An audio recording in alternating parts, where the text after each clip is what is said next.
प्रतिज्ञा online classes में आप लोगों का पुनः एक बार हार्दिक स्वागत है। आज हम लोग नया टॉपिक, नया सब्जेक्ट लेकर चलते हैं, इतिहास, हिस्ट्री लेकर चलते हैं। इसमें हम लोग स्टार्ट करेंगे प्राचीन भारत में कुछ टॉपिक देखेंगे। प्राचीन भारत के तहत में हम लोग सबसे पहला चैप्टर हड़प्पा सभ्यता, हड़प्पा सभ्यता के बारे में अध्ययन करेंगे। हड़प्पा सभ्यता को ही सिंधु घाटी सभ्यता भी कहा जाता है। इसका काल निर्धारण 2500 से 1750 ईस्वी पूर्व माना जाता है और इस काल का निर्धारण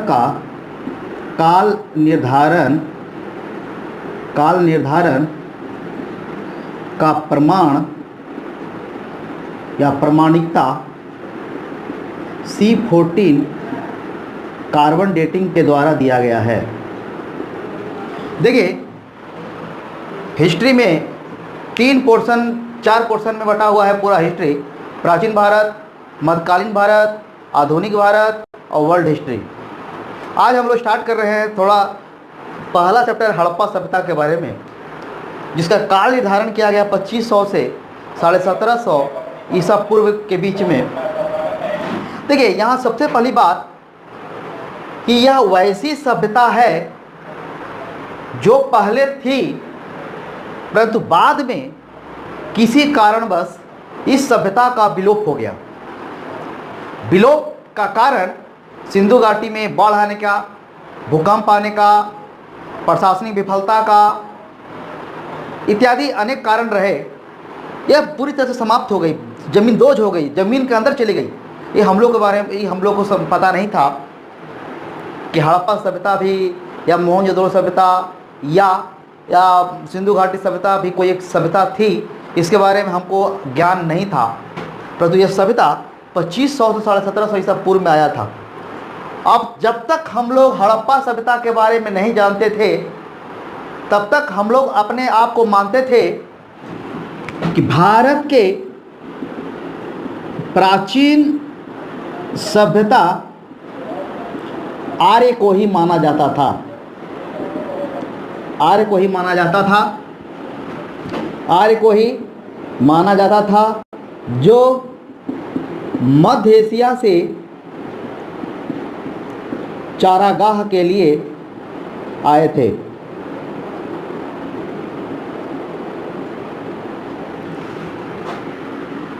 आर्य को ही मानते थे।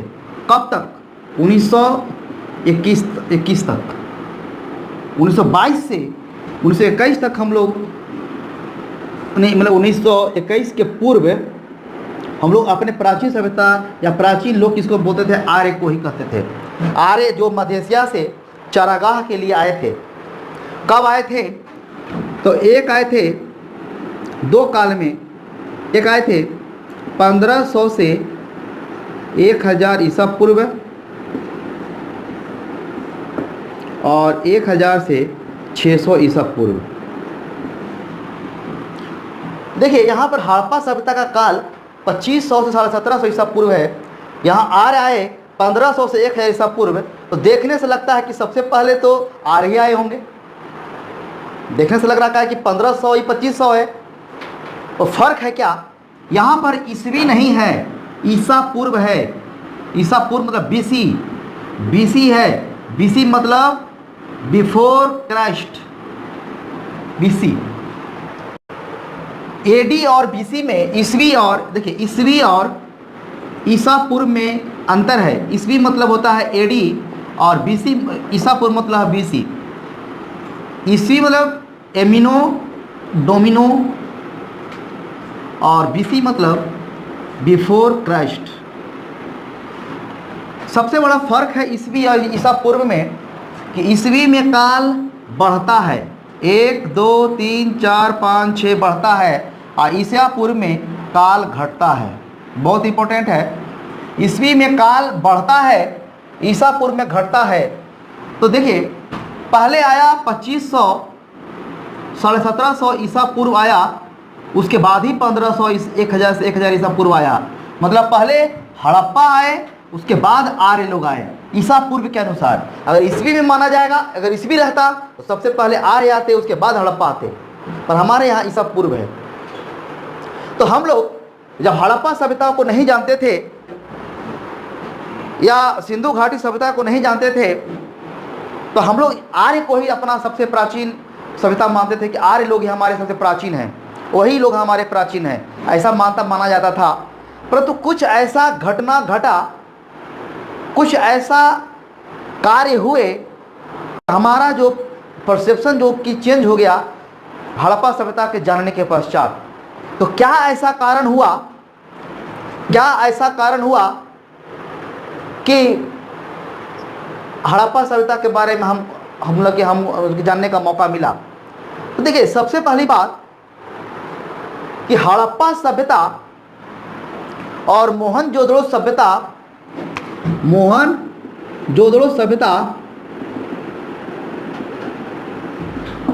ये दोनों सभ्यता पाकिस्तान में है, पाकिस्तान में है। देखिए, हुआ ऐसा कि जब 1921 के पहले के आसपास जब इस क्षेत्र में रेलवे लाइन बिछाया जा रहा था, तो रेलवे लाइन बिछाने के क्रम में जब खुदाई प्रारंभ हुआ तो कुछ न कुछ अवशेष नीचे से प्राप्त होने लगे। कभी ईंट प्राप्त हुए, कभी मृदभांड प्राप्त हुआ, कभी चावल का दाना हो या घोड़े की हड्डियाँ मिला, या मतलब बहुत तरह का सामान मिलता चला गया। तो इससे शक पैदा हुआ कि कुछ न कुछ इस जमीन के अंदर कुछ न कुछ है। जब और क्या हुआ कि आसपास के लोग खुदाई करके ईंट निकाल के अगल बगल घर बनाने लगे, तब और विश्वास गहरा हो गया कि अंदर में आखिर क्या वैसा चीज़ है जो कि इतना ईंट निकल रहा है, इतना घर बन रहा है और खुदाई के दौरान कुछ न कुछ मिल रहा है। तो बाकायदा 1826 ईस्वी में चार्ल्स मैसन के द्वारा खुदाई करने की जिम्मेदारी दी गई देख रेख में। जब यहाँ से अंदर से ईंट पत्थर कुछ निकल रहे थे, मृदभांड वगैरह निकल रहे थे, तब 1826 में चार्ल्स मैसन को यह जिम्मेदारी दिया गया कि उस एरिया को ब्लॉक कर लिया जाए जहाँ से यह चीज़ निकल रहा है। फिर रेलवे लाइन को और रास्ते से लेके जाए, फिर उस रास्ते पर खुदाई प्रारंभ हुआ। सबसे पहले खुदाई 1921 में हड़प्पा की खुदाई हुई 1921 ईस्वी में दयाराम साहनी के द्वारा। 1922 ईस्वी में मोहनजोदड़ो सभ्यता राखाल दास बनर्जी के द्वारा।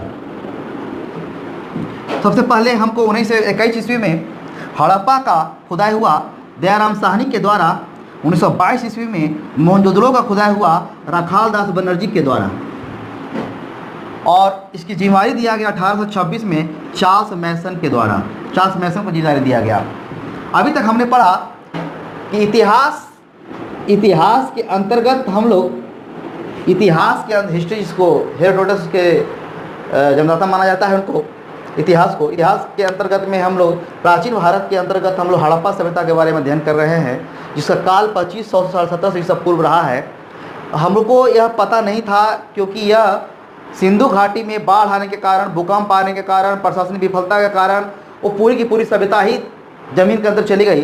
तो हमको इसके बारे में भान नहीं था, अब जानकारी नहीं थी। तो हम लोग अपने पूर्वज आर्य को ही मानते थे, जो आर्य भारत मध्य एशिया से 1500 से 1000 ईसा पूर्व में आए थे।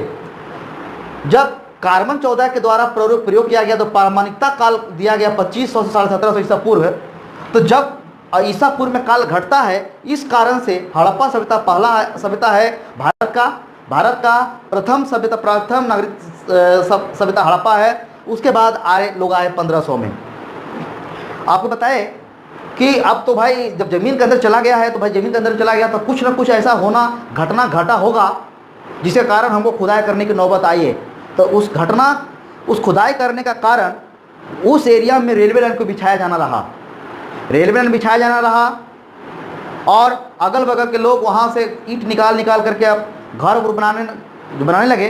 तो और यह खुदाई का एक कारण बन गया कि इसके नीचे में आखिर है क्या। जब नीचे पूरा खुदाई करके देखा गया तो यह एक अलग प्रकार की सभ्यता के बारे में पता चला, और वैसी सभ्यता जिसको भारत की प्रथम नगरीकृत सभ्यता कहा जाता है।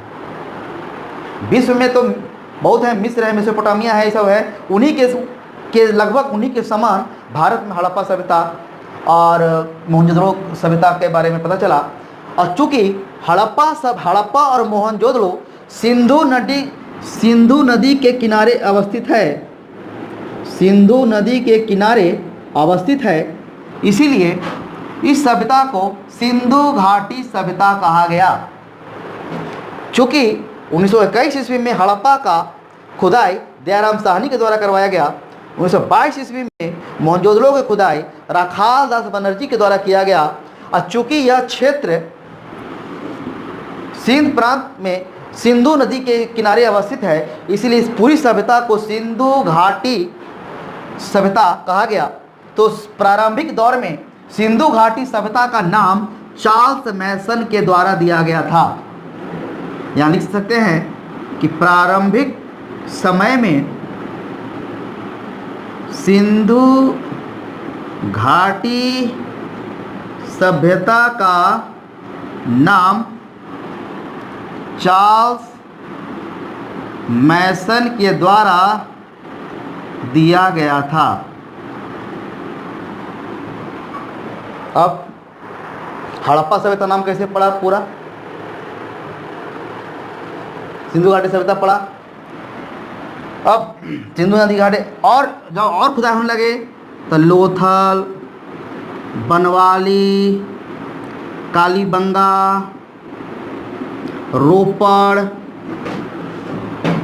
आलमगीरपुर इत्यादि नगरों में खुदाई हुई। तब इसको पूरा नाम हड़प्पा सभ्यता कहा गया चार्ल्स मार्शल के द्वारा। चार्ल्स मार्शल के द्वारा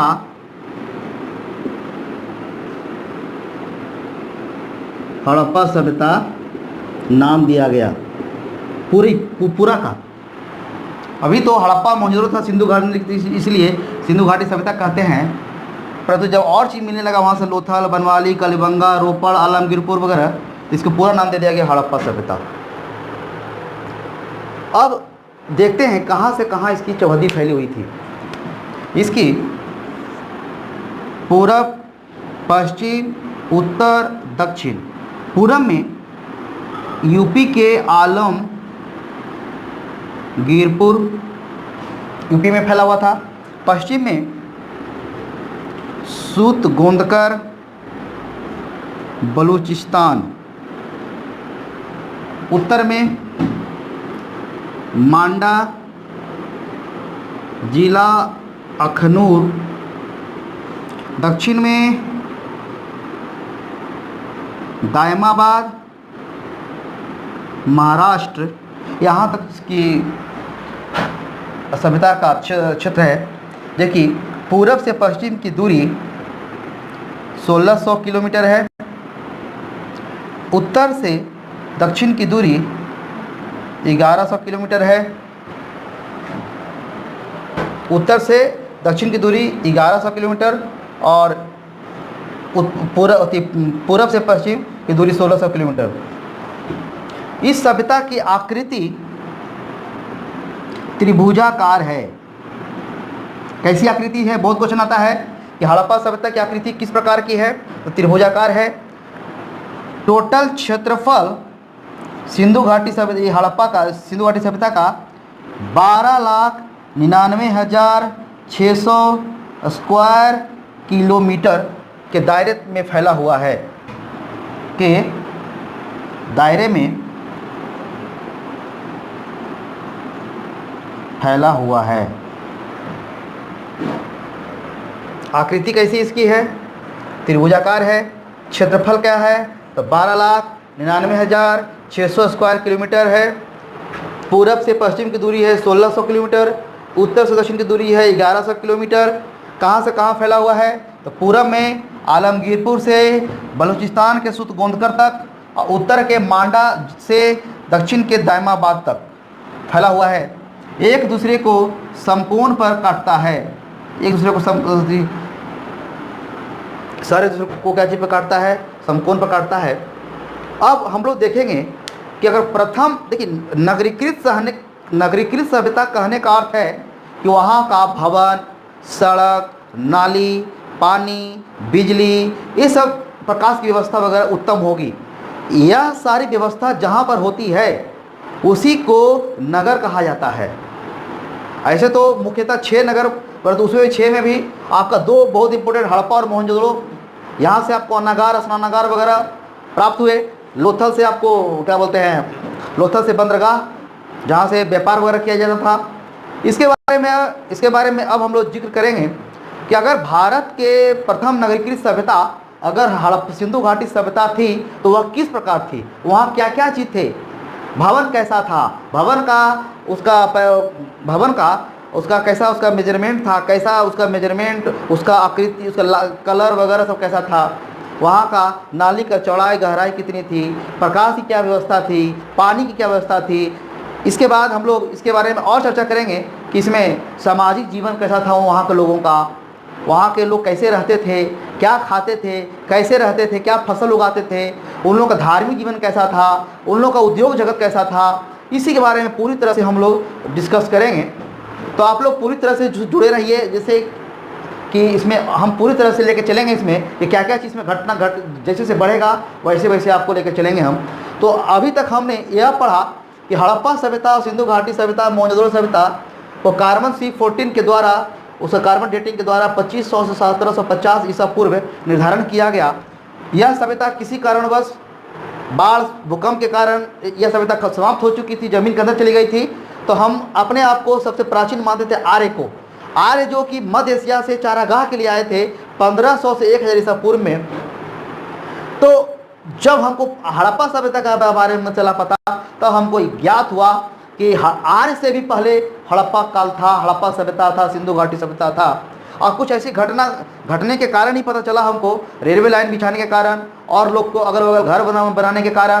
तो जब खुदाई प्रारंभ किए चार्ल्स मैसन के नेतृत्व में 1826 ईस्वी में, तब 1921 में हड़प्पा का खुदाई दयाराम साहनी के द्वारा, 1922 में मोहनजोदड़ो राखाल बनर्जी के द्वारा सिंधु नदी के किनारे अवस्थित है, इसलिए सभ्यता को सिंधु घाटी सभ्यता कहा जाता है। और खुदाई हुआ तो लोथल, बनमाली, कालीबंगा, रोपड़, आलमगीरपुर और सब नगर का प्राप्ति हुआ। तो इसीलिए चार्ल्स मार्शल के द्वारा ये पूरी पूर्णतः सभी को मिला करके हड़प्पा सभ्यता का नाम दिया गया।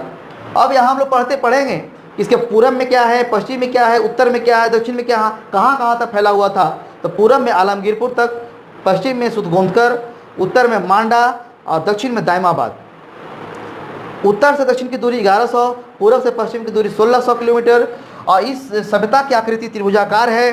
क्षेत्रफल 12,99,600 स्क्वायर किलोमीटर के दायरे में फैला हुआ था। तो इतना आज हम लोग समझे इसके बारे में। अगले बार हम लोग समझेंगे, अगले क्लास में समझेंगे कि यहाँ पर नगरीकृत व्यवस्था में भवन कैसा था, सड़क कैसा था, नाली कैसा था, प्रकाश कैसा था, पानी की क्या व्यवस्था थी, सामाजिक जीवन कैसा था, आर्थिक जीवन कैसा था, राजनीतिक जीवन कैसा था, धार्मिक जीवन कैसा था, उद्योग कैसे थे। इसके बारे में हम अगले क्लास में इसका चर्चा करेंगे। उम्मीद करते हैं कि आपको यह समझ में आया होगा। इसके बाद हम पुनः आएंगे तो एक बार इसका रिविजन करवा देंगे और रिविजन करवा कर फिर आगे बढ़ेंगे। Thank you.